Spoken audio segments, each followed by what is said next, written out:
It is pretty much fate at this point. If there is a major video game showcase, there is a very good chance, a near 100% chance, I'm going to make a video on it, especially if it's a show from one of the big major console publishers. I do think it is funny that I was like, oh, I'm going to make this series called I Want to Talk About, and I'll be able to use it to talk about whatever I want, anything.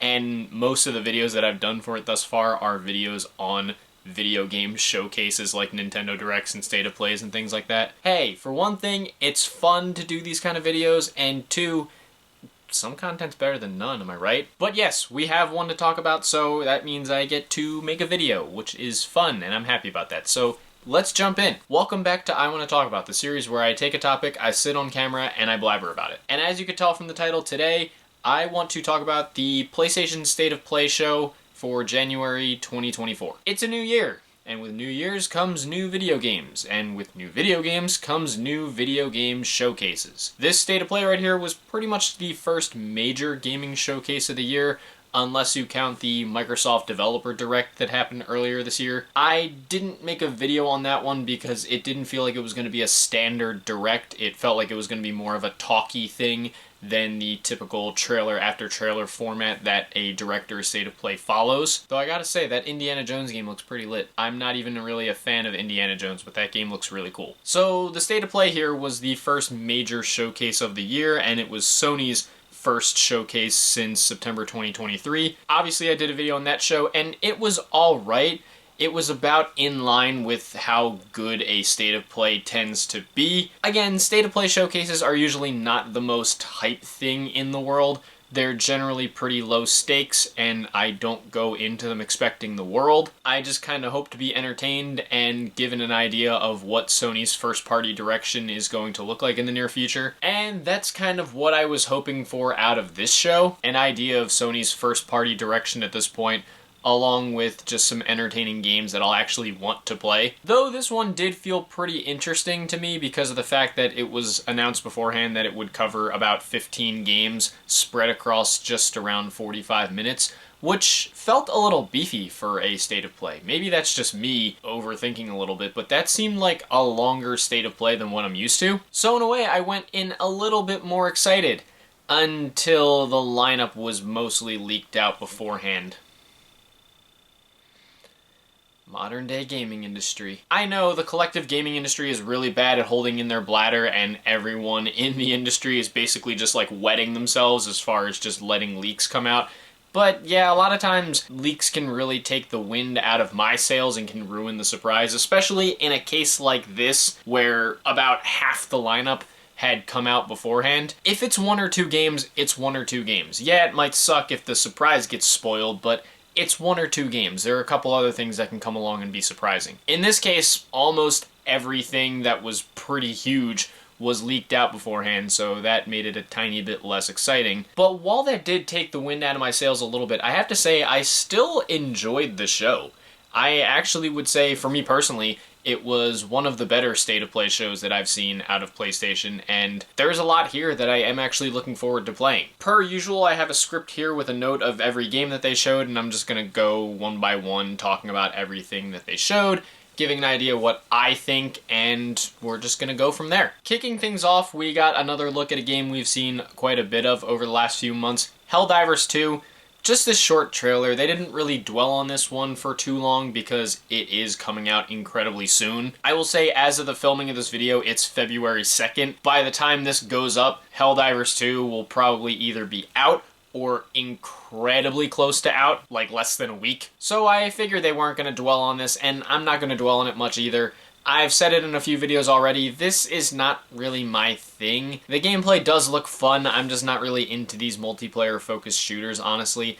But I know a lot of people are excited for it, so that's good news to me. I'm sure it will be fun for others, and I hope when it does come out on February 8th that people will enjoy themselves with it. Again, I'm not going to talk for long about it because by the time I get this video up, I wouldn't be surprised if the reviews start coming out. Either way, not my thing, but I hope others enjoy it. Moving on to something a little more notable, we got to take a look at Stellar Blade. This is a game I've been interested in ever since it was first announced as Project Eve, and after seeing it in a much larger scale during the State of Play, it still looks pretty great to me. I'm really excited to play it. I made this comparison right away, and I saw other people make the comparison on Twitter, but it was definitely giving Nier Automata vibes. A game I will admit I didn't love quite as much as others. I enjoyed it, but I didn't absolutely love it. But visually, this game looks gorgeous, the combat looks incredibly thrilling. I think the thing that I'm just holding out hope for is that the open world is interesting, because admittedly, when I say that I didn't love Nier Automata as much as everyone else, the open world was one of the big reasons why. And I know I'm not trying to just compare this game to Nier Automata, it's just that's the vibe it was giving off. So as an open world game, I hope it's interesting to play in that regard. I won't have to wait long to see because it's coming out April 26th. Nice that it finally has a date, and yeah, I do look forward to playing it. I hope it ends up being really good. Moving on to one of the bigger announcements of the show, and perhaps my favorite, which I'm a little bit surprised to say, we then got to take a look at Sonic X Shadow Generations. I know some of you are making jokes right now because Sonic X Shadow, you stop that right now. Stop it! But yes, if you know by this point, I am quite a Sonic the Hedgehog fan, and I admittedly have a lot of unpopular Sonic takes. There are some games in the series I love way more than others do. Some games in the series I don't quite love as much as others do. I am opening myself up on this one, but I will admit that Sonic Frontiers is actually my favorite Sonic game.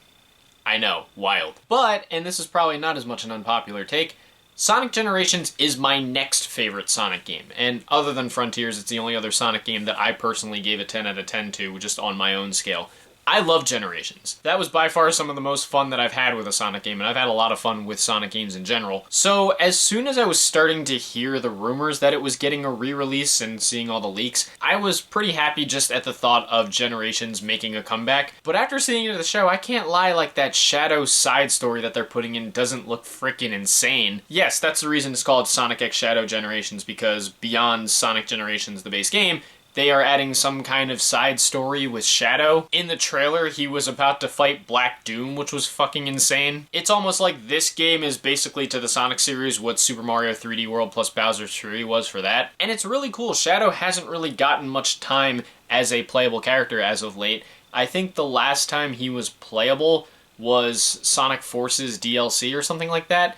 If not that, then the last time he was playable in a base game was back in Sonic 06. So I'm happy he's getting that attention now, and the gameplay they showed off of that side story looks really, really good. I'm genuinely excited to get to experience this, and whether or not the Shadow side story turns out good or not, I will definitely give myself another excuse to replay Sonic Generations. I frickin' love the game, so this is pretty cool to me. It's coming this fall, and it's definitely a game I'm very much looking forward to playing. I sincerely hope at this point, given that this happens so many times, that Nintendo doesn't announce some Mario game to come out this fall to totally overshadow Sonic X Shadow Generations. Wow, overshadow Sonic X Shadow Generations.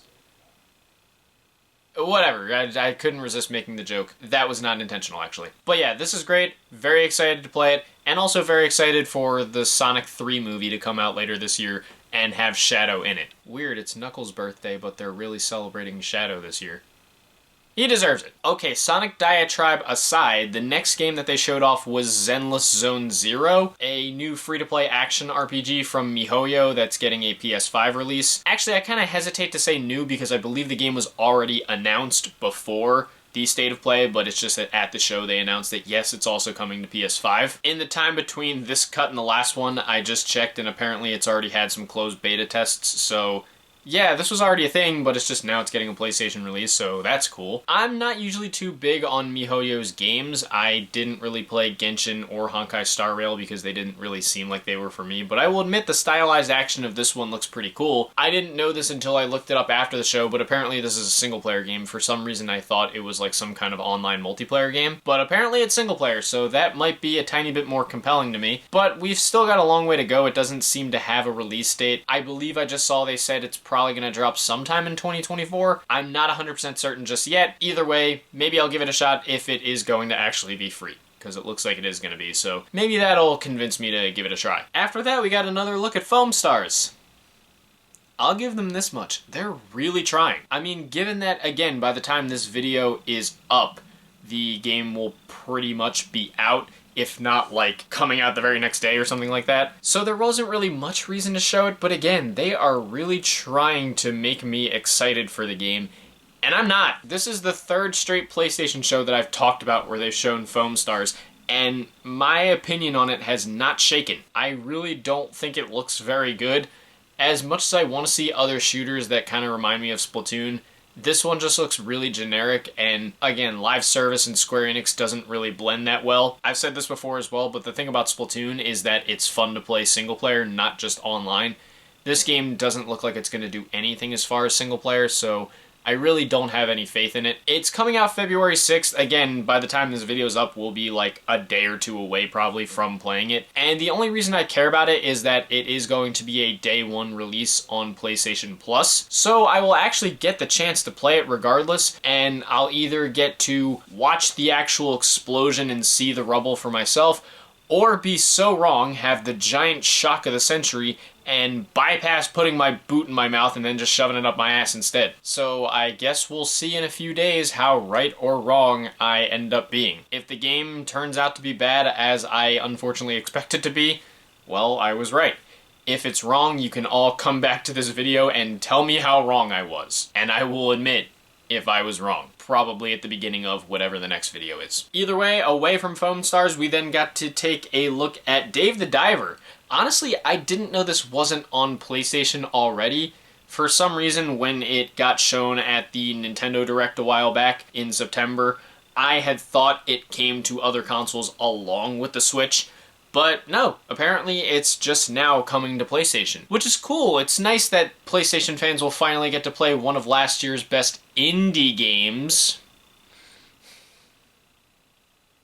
according to Jeff Keighley. Apparently the term indie game is open to interpretation, even though this isn't an indie game. I couldn't resist making a joke about that. Otherwise, I have heard really good things about the game, so of course it is nice that it is coming to another console.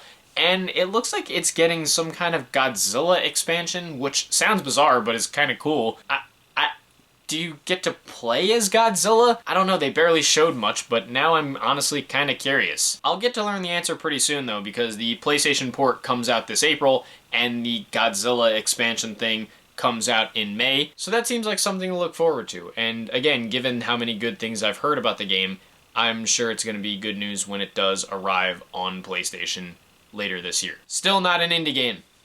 I don't fucking care what Jeff Keighley says. Guy barely knows what he's talking about half the time. Unless it's about Kojima, then he knows pretty much everything. Okay, anyway, let me not rant about Jeff Keighley. Let's just move on to the next game, which was V-Rising, a new PlayStation release of a game from developer Stunlock Studios. It's a game that's been in early access since May of 2022, but it seems the full version is finally now on the way, and that full version will coincide with the proper PlayStation release. Nice to see that it's finally getting close to that point of having a full release. I'm not usually too big on games like this, basically the top-down kind of action games, though this one does look pretty stylish and fun. The action does look pretty compelling too. I don't think it's something that I personally will play, but if it's up to your speed, I hope that it's good. And again, given how long it's been in early access for, it will be nice to see it finally get that full release. I'd love to see that manifest itself into a great final product, just like something like Baldur's Gate 3 was, or something like that. Still no proper date, just that it's coming out sometime in 2024. Hopefully that's something you guys are looking forward to. But then we got to some big parts of the show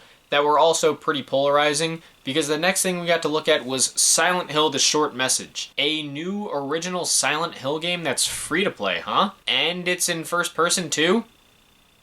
Oh, sure. That worked so well the last time. Sorry, couldn't resist referencing PT in some way, but yes, I will say that admittedly just watching the showcase during the State of Play, it seemed like an interesting take on Silent Hill, though I will admit, given a lot of the negative reception I'm hearing from other people, I very well could be talking out of my ass. Then again, don't we all talk out of our asses sometimes? To be fair, I personally have never played a Silent Hill game up to this point. Not that I'm not willing to start, I just haven't yet. So when I saw this trailer, it looked cool to me, but again, it was released the day of the show, and I've been hearing some very mixed to negative things about it. I don't know for sure how to feel yet because I haven't gotten to play it yet, but I will try it out. Apparently it's not very long, which isn't surprising. It's a free, basically, demo of sorts. And I can only hope it's not as bad as others make it out to be, because I was honestly pretty excited when I saw it. But that wasn't all we got of Silent Hill. Konami was not going to be able to walk away unscathed without showing off at least a little bit of the Silent Hill 2 remake. This is another one that was pretty polarizing. I was seeing a lot of criticism of this one on Twitter, especially because of the combat. Not just for its potential clunkiness, but for the fact that, from my understanding, the original Silent Hill 2 was not as combat-focused as this trailer made it out to be. Again, having not played a Silent Hill game at this point, I personally can't judge. I'll just say that from what I saw, it looked good to me. I was admittedly pretty interested and I thought it looked kind of cool. It's just that I don't think that's an invalid criticism. A lot of the hardcore fans aren't really taking to it thus far, and I can't blame them if it is that different than what the original was. Again, I still do, of course, have my skepticisms because I'm a bit iffy on Bloober Team as a whole, especially after playing the medium. But to me, it looks like they're handling it pretty interestingly. I just think I'm going to need to see a little bit more of it. Less like an edited trailer and more like just a full-blown, like, unfiltered look at gameplay to get an idea. And it looks like I'm going to have a lot of time to see that for myself because it doesn't have a release date yet. I thought I've heard some rumors that it is coming out at some point this year.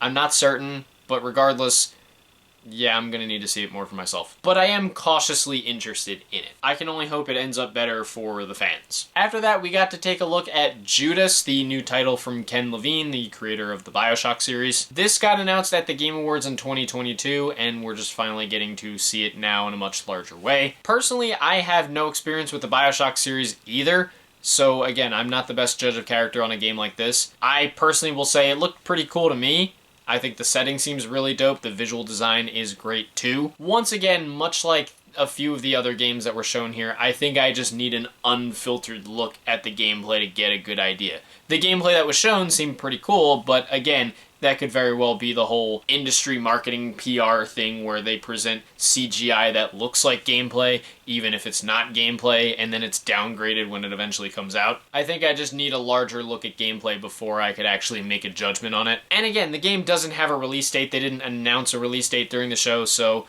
I'm probably going to end up seeing it more than a few times before it eventually does come out. And again, I guess when it comes to my judgment, I will go from there. From what I saw now, it looks cool, but I'll definitely need to see a little bit more of it. We then got to take a look at a couple VR games, just a couple. The first of them being Metro Awakening VR. It's kind of funny to me because during this trailer, I didn't realize it was Metro until the Metro logo popped up at the end.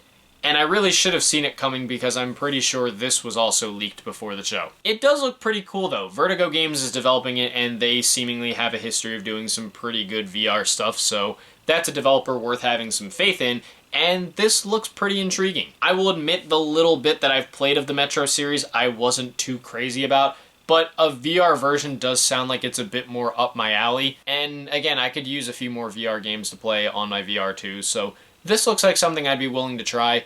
It's coming out sometime later in 2024, and hopefully it doesn't get lost amidst some other big games, because I would definitely like to give it a shot. And then the last VR game that they talked about, yeah, there were only two, was Legendary Tales, a PSVR 2 port of a 2021 PC game from developer Urban Wolf Studios that appears to still be in early access. Again, much like V Rising, perhaps the PSVR 2 version will coincide with a proper full release. This is basically a medieval-looking VR game that honestly looks like a blast. This style of game just looks like something that would work well in VR. Supposedly, it's an online game that has like a 4-player co-op component, which is cool, though I hope it's just as much fun to play in single player. Again, maybe that's just me, but still. It's not the flashiest, but look, Sony seems to want to do everything except for support its own headset that they charge so damn much money for, so I'll take what I can get, and it's coming pretty soon, February 8th, the same day as Helldivers 2. So again, by the time this video goes up, we'll be pretty close to actually being able to play it. Maybe I'll give it a shot and see how it goes. I guess we'll have to wait and see. But off the VR stuff, the next thing that we got to take another look at was Dragon's Dogma 2. I believe I talked about this in my video on the PlayStation Showcase last year, I never played the first Dragon's Dogma game, and I'm not sure if this is something that I personally will jump into, but I know that fans have been waiting an incredibly long time for this, so I'm glad it's finally happening and finally coming out this year. And what they showed does look fantastic. The gameplay is great. The combat looks very slick, and the visuals look outstanding. Once again, I think for me personally, I'd like to see a little more about how the open world traversal is going to work, because I believe they've been talking a lot in interviews about that part of the game. And I am seeing some discussion that the game is supposedly going to be locked at 30 frames per second, which, yeah, that's going to ruffle some feathers. I'm sure it'll still be enjoyable. It's just a question of whether people will be able to stomach through that. But either way, the game looks good. And it's coming out March 22nd, so that's going to be a pretty big deal. I know people have been waiting a long time for it, and I'm glad you guys are not only finally getting it, but so close to getting it. So, hope you guys have fun with that. Getting close to the end here, the next thing we got to take a look at was Rise of the Rōnin, the latest Team Ninja developed open world game. It is a Souls-like, which shouldn't be surprising given that this is the team that made Nioh, Stranger of Paradise, and Wo Long Fallen Dynasty, but apparently this one's going to have difficulty options, which is kind of nice. I know Souls-likes don't tend to do that very much, so honestly that's kind of cool to me. And the game does look pretty cool. The open world traversal looks awesome. I love the flying around element of it, and the combat looks interesting as well too. I've only played a little bit of Wo Long, none of Nioh, and all of Stranger of Paradise, so Souls-likes aren't necessarily my wheelhouse, especially Team Ninja developed Souls-likes, but this is one I'm admittedly kind of keeping my eye on. And it's coming out March 22nd.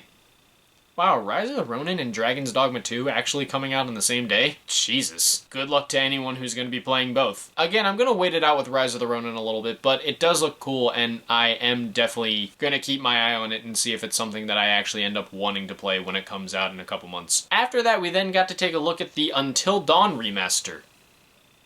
This one was a little strange. Don't get me wrong, Until Dawn is a great game. I really enjoy Until Dawn.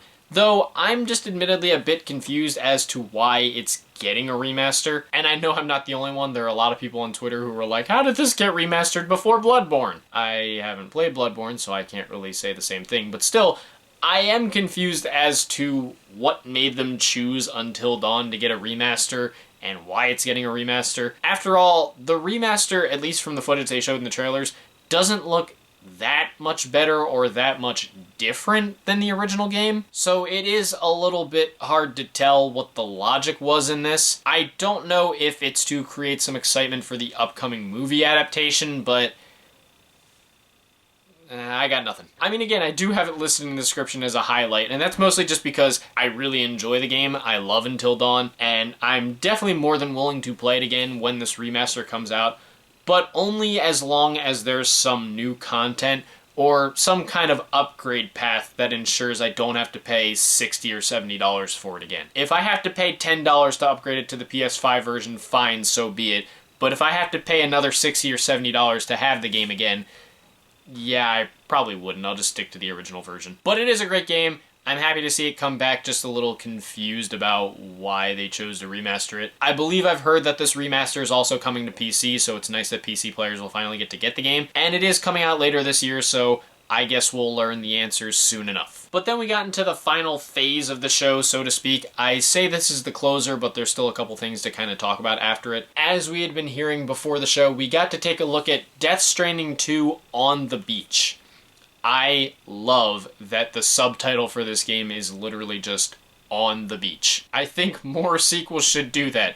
This is the one on the beach. Just tell us right in the subtitle. This is the one where they go to space. This is the one that takes place in ShopRite. This is the one you're not gonna like. But yeah, while I like that part of it, I can't say Death Stranding 2 is a game that I'm absolutely jumping for joy about. I know it's a wildly hyped game, and I understand why. But a combination of me not really caring much for the first game, plus not really being that into Hideo Kojima's games, holds it back a bit for me. Because don't get it twisted, I love Kojima, I follow him on Twitter, I love seeing him talk about movies, he's charming, and I respect the hell out of the guy.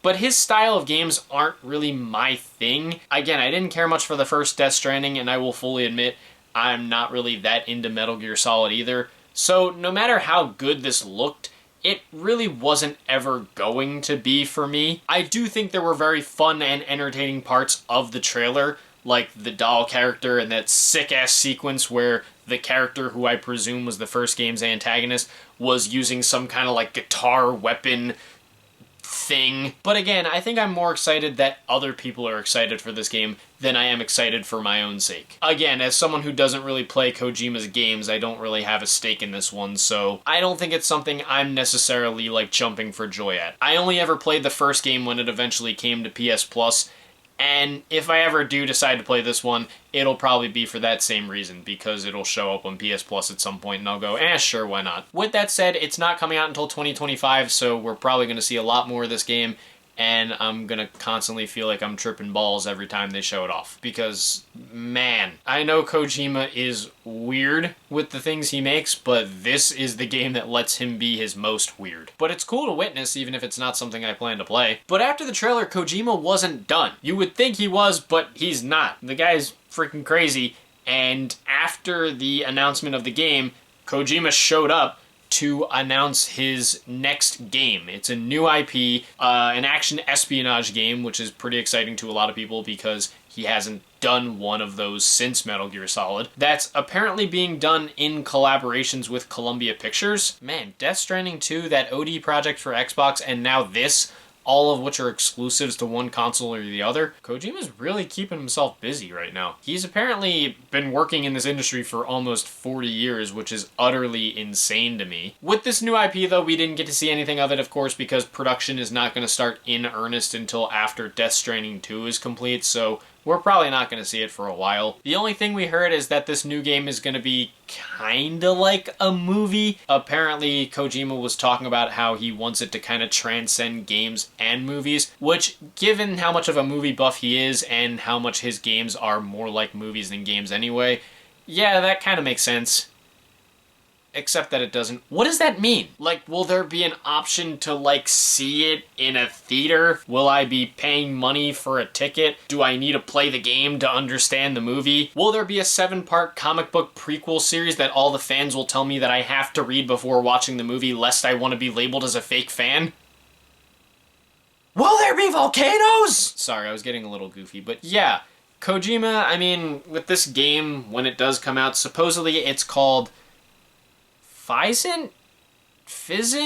I can only hope I pronounced that right. Kojima, I've said it, he's a person whose games I prefer to witness more than I like to play. Just watching how weird and off the wall he can get is great, but I just don't really have any interest in playing the games. So this is one of those examples because I have no idea what he's talking about when he says that he wants it to be kind of like a movie. I guess we'll have to see what it looks like in 2037. Right? Now that was pretty much the last major announcement, except before the show closed out, they did announce that on February 6th there will be a new state of play focused on Final Fantasy VII Rebirth. Again, by the time this video goes up, we'll probably be either watching that stream or the night before watching it. It is cool that this is happening. I did mention in my last video on my most anticipated games of 2024 that Final Fantasy VII Rebirth is either my #1 or #2 most anticipated game of the year, next to Paper Mario The Thousand Year Doors remake. But I probably won't tune into the showcase because, I mean, I've seen the game at the last 6 or 7 gaming showcases that I've watched.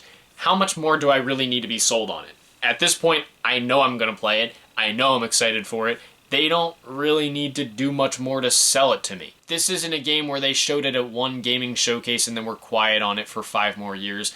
It's been getting shown off quite a bit over the last year or two, so I'm kind of sold. I don't need another state of play to sell me on it. I do hope those that are checking it out enjoy it, but again, for me, I'll probably just wait until it's over, skim through it to see anything that interesting, and still play the game when it comes out. It's coming out February 29th anyway, so with less than a month, I don't think I need to be sold on the game any further. But either way, it's cool that it's happening. So overall, I will say that, yeah, this was a pretty good state of play. I actually quite enjoyed myself with it. There were quite a few games here that I definitely want to play, and even stuff that, even if it's not in my wheelhouse, looks like it's going to be fun. I will admit that the leaks did kind of take the wind out of my sails a little bit. Again, maybe I would have been even more positive on it if I had not known all of it was coming. But again, at least it kind of helped me manage my expectations and ultimately not be too disappointed in what was shown. Again, I don't need to rant about it for a 3rd straight Sony video, but I'm still a bit confused as to their approach with VR. This is yet another showcase where we've seen only VR games that are third-party or indie-focused with no first-party titles on the horizon. Ha ha ha, get it? Horizon. So I am left wondering what the hell Sony's even doing with the VR2 and what they even thought about when making it, if they're not thinking about making games for it. And I think the show didn't totally quell my worries about their first-party future. Again, Sony, even with a change in management, as of recently with Jim Ryan being gone, it seems like they're still trying to focus on doing the less games per year, but they so happen to be really good kind of thing. I mean, yeah, we did get to see Helldivers 2, Rise of the Rōnin, and Stellar Blade, which are all first-party titles, and the Until Dawn remaster, but I still feel like they could be doing a little bit more as far as first-party titles, especially given that quite a few of those first-party titles aren't being developed by in-house teams. So yeah, I'd definitely like to know more about the first-party approach, and I'd hope we'd get a little more quantity at some point. But again, the games shown looked good. There's stuff that I'm definitely looking forward to playing, and in a low-stakes state of play like this, I'm kind of okay with that. I just kind of wanted to be entertained, and I was. I definitely hope at some point this year we get a bigger PlayStation showcase with more first-party titles, but as it is, this was solid. If I had to put a grade on it, I'd probably give it a B, like a flat B. I was leaning on a B+,